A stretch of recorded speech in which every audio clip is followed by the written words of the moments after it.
Sitaram. My name is Shreya Nawal. I am a pupil of the Standard 5 class of the Palmyra Hindu School.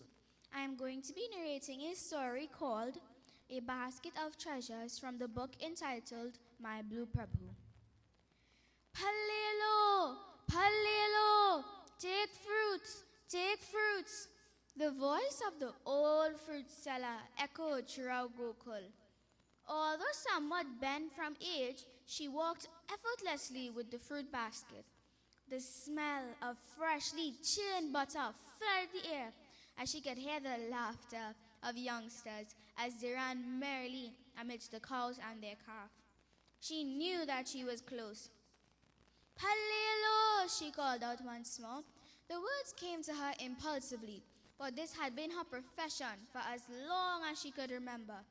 But today, the fruits in her basket were far off from her mind. Months ago, while in Mathura, she had heard about the beautiful and charming child of Nanda and Yashoda, who was now just 2 years old.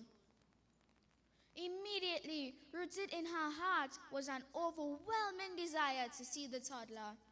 She visited Gokula many times, hoping to satisfy the craving in her heart.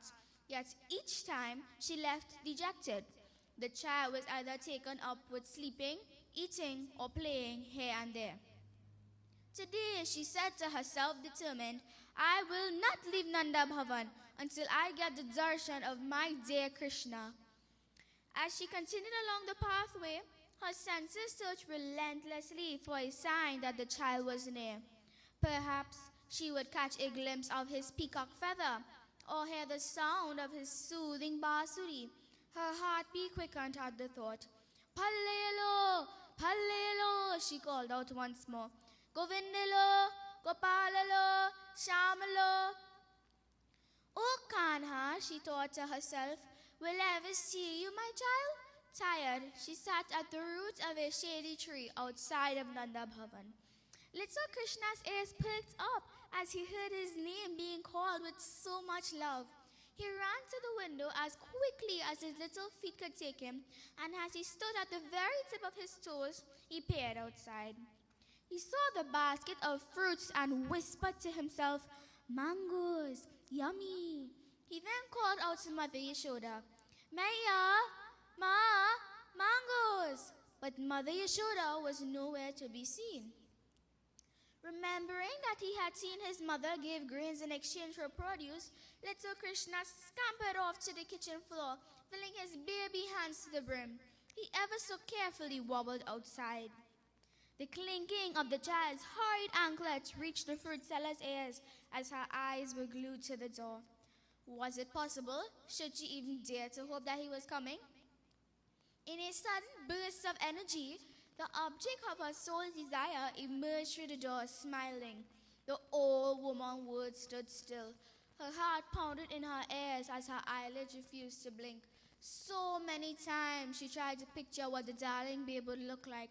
From the moment she knew he had existed, she created hundreds of images in her mind, but none would ever satisfy her. Now she knew why. In her wildest dreams, she could have never imagined the perfect beauty that stood in front of her. His complexion was as dark as a dense rain cloud, but his eyes shone brilliantly as the midday sun. By now, all that remained in the babe's palms were just a few grains, as most of what he had picked up trickled through his little fingers, leaving a trail behind him. He looked down and, realizing what had happened, burst into tears. Oh no, Kanha, she said soothingly, wanting to laugh, dance, and cry all at the same time. Don't cry, my child. Tell me, what do you want? Fruits? Mangoes, please? The sweetness of his smile was almost too much for her to bear. Doing the best to control the smile on her face, she said, I will give you, little one, but first you must sit on my lap and call me mother. Looking carefully, glancing here and there, little Krishna hopped into the old fruit seller's lap and said, Maya, give me fruits, and immediately leaped off. The old lady's soul beamed in contentment. Which one would you like? She said. I want this, and that, and those, he said, pointing. Tossing the 2 or 3 grains into the basket, the old fruit seller replaced them with many delicious fruits. He held both arms close to his chest so that she could pile them up all the way to his chin until he was unable to hold no more. Peering above his mountain of fruits, he gave her his brightest smile and jingled back into the house. The old fruit seller watched her Krishna until he was entirely out of sight. She felt as though her heart had left it him.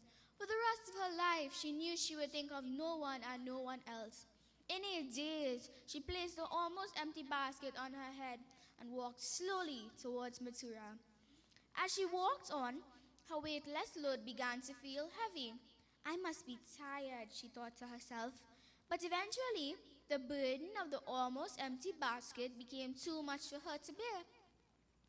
Placing it on the ground and removing the cover, she could not believe her eyes. Instead of the 2 or 3 grains that Krishna dropped into the basket, was a mountain of diamonds and rubies and other priceless treasures. Overcome with love, tears poured ceaselessly down the old fruit seller's cheeks. She silently placed the basket on her head and once again thought of the greatness of Krishna. He silently approached the banks of Yamuna and tossed the entire load of trinkets into the rivers below. The world thought she had gone mad, but what use were these trinkets to her? The Lord of the universe had called her Maya. There was nothing of higher value. The moral of this story is, with determination, anything we focus on can become a reality. How often do we give up after a few attempts of getting something important to us? In Sanatana Dharma, to know and love God is our highest goal. If we offer Him the fruits of our thoughts, words, and actions, in return, He will give us our greatest desires.